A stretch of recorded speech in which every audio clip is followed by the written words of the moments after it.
سلام و درود به شما عزیزان. خیلی خوش اومدین به فال امروز برای شما عزیزان میخوام در مورد شخصی که بهش داری فکر میکنی فالی بگیرم که ببینم این شخص برای تو چه حرفایی رو داره، چه حرفی میخواد بهت بگه که تا حالا نگفته و از گفتنش داره انقدر دل میکنه و دست و سهل انگاری برای اینکه بخواد بگه زمان میخره. دلیلش چیه؟ میخواد چی رو بهت بگه؟ خب نیت کنید عزیزان برای هر کسی که میخوای این فال برای اون شخص باشه. خب ما از فروردین شروع میکنیم. فروردین عزیز، این شخصی که نیت گرفتی روش چه حرفی رو برای تو داره؟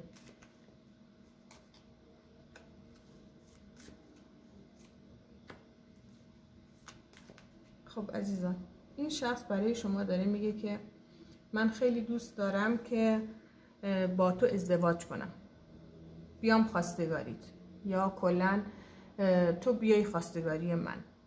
چون این فال داره تفسیر میشه هم برای خانم هاست هم برای آقایونه.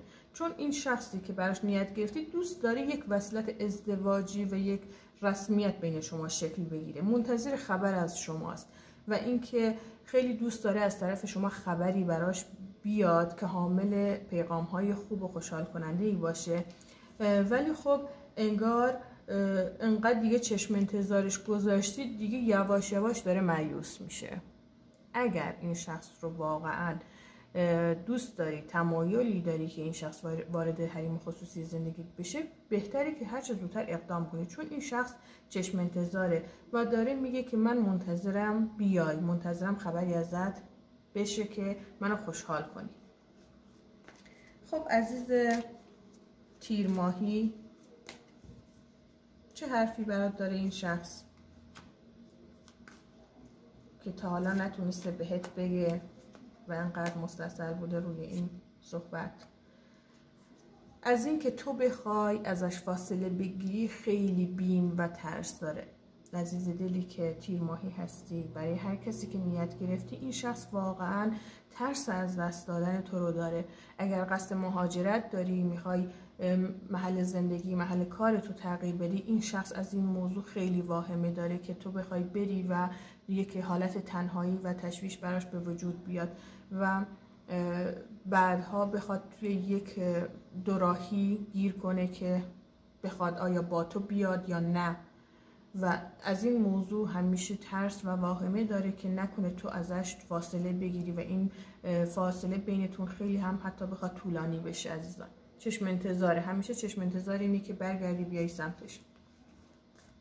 خب عزیز مهر ماهی، این شخص میتونه چی برات داشته باشه؟ خب این شخص خیلی دوست داره که از راه دور بیاد به سمتت، باهات دیدار داشته باشه، توی یک جلسه گفتگو با تو همنشینی داشته باشه و از نزدیک با خصوصیات تو، ظواهر تو، خواسته های تو آشنا بشه که هنوز نتونسته اینو بگه. دوست داره هرچی به بیشتر نزدیک بشه بیشتر در موردت بدونه و از اطرافیانت هم حتی باخبر بشه، ببینه با کیا میگردی، کیا دور و برت هستن و چه حسن اخلاقی رو داری. خب عزیزان دی ماهی، حرف دل این شخص برای تو چیه که نیت روش گرفتی؟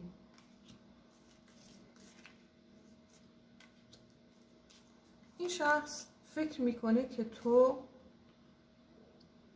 به یک چیز خاصی اعتیاد داری.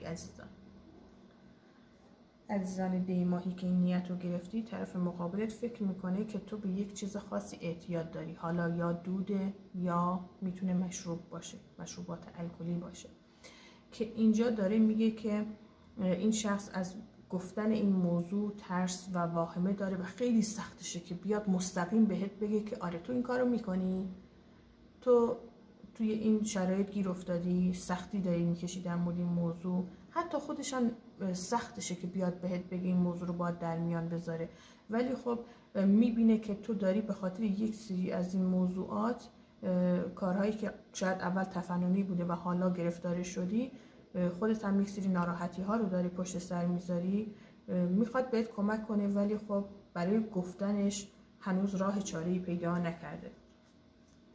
خب عزیزان اردیبهشت ماهی، عزیزان این شخص برای شما چی میتونه داشته باشه که هنوز سخت بشه بگه یا نگفته؟ دلیلش چیه؟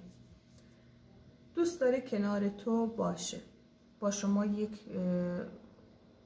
شرایطی که به تنهایی سپری بشه با شما رو داشته باشه، یک اوقاتی، یک لحظات خوش رو دوست داره با شما سپری کنه و همه چیز رو بسپاره به دست زمان و یک انسانیه که خیلی پر انرژی، خیلی پاک و با انرژی بالا هم هست این شخص و دوست داره هر چقدر بهت نزدیکتر میشه این انرژی خودش رو به شما انتقال بده و باهاش همسو باشی.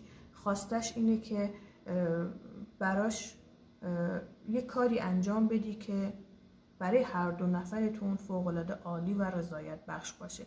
یک سری قول و قرارها، یک سری تنهایی ها، یک سری خواسته هایی که برای هر دو تاییتون مفید واقع بشه و از اون لحظه نهایت استفاده رو ببرید و با هم یک لحظه شاد و خوشحال رو سپری کنید.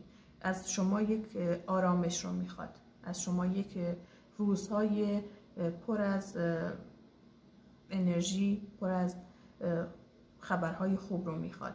از تو میخواد که در این راه باهاش همسو باشی، در این راه باهاش کنار بیایی و با عقاید و افکارش یکی باشی. عزیزان مرداد ماهی،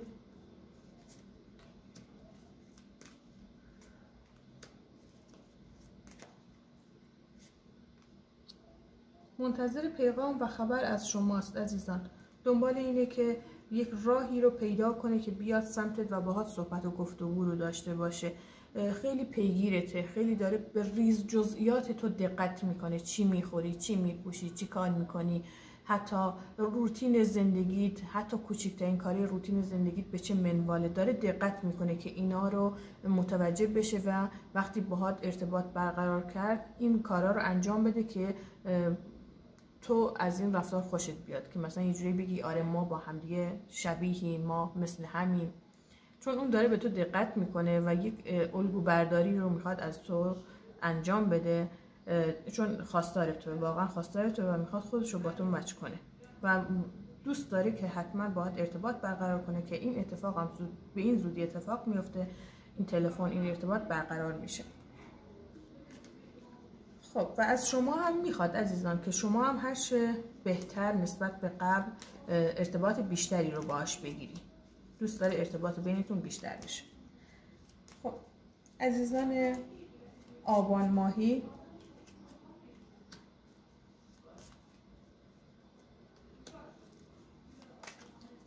عزیز آبان ماهی، این شخص تمایل داره که با همدیگه یک تفریح رو برید، یک راهی رو برید که با همدیگه خوش بگذرونید. حالا اگر بحث این که خونه باقی منزل شخصی با همدیگه ارتباط داشته باشید، رفت و آمد خانوادگی، رفت و آمدها رو بیشتر کنید و یک سری سختی ها رو از سر راه همدیگه بردارید که بتونید با همدیگه روابط بیشتری رو ارتباط و برقراری روزهای خوب رو براتون دارم میبینم که اتفاق بیفته. از شما میخواد که با همدیگه توی یک مسیر کنار همدیگه باشید، روزهای خوش زندگی رو با همدیگه سپری کنید، سختی ها رو با همدیگه کنار بذارید و همیشه با هم بخواید از پس مسائل و مشکلات بر بیایید. خب عزیز بهمن ماهی، عزیز بهمن ماهی برای شما چی داره؟ دوست داره چی کار کنه برات؟ چی بهت بگه؟ یکم ناراحته، فکر میکنه که تو یک شخص دیگه ای رو توی این رابطه و این زندگی راه دادی، با کسی دیگه در حال صحبت و گفتگو هستی.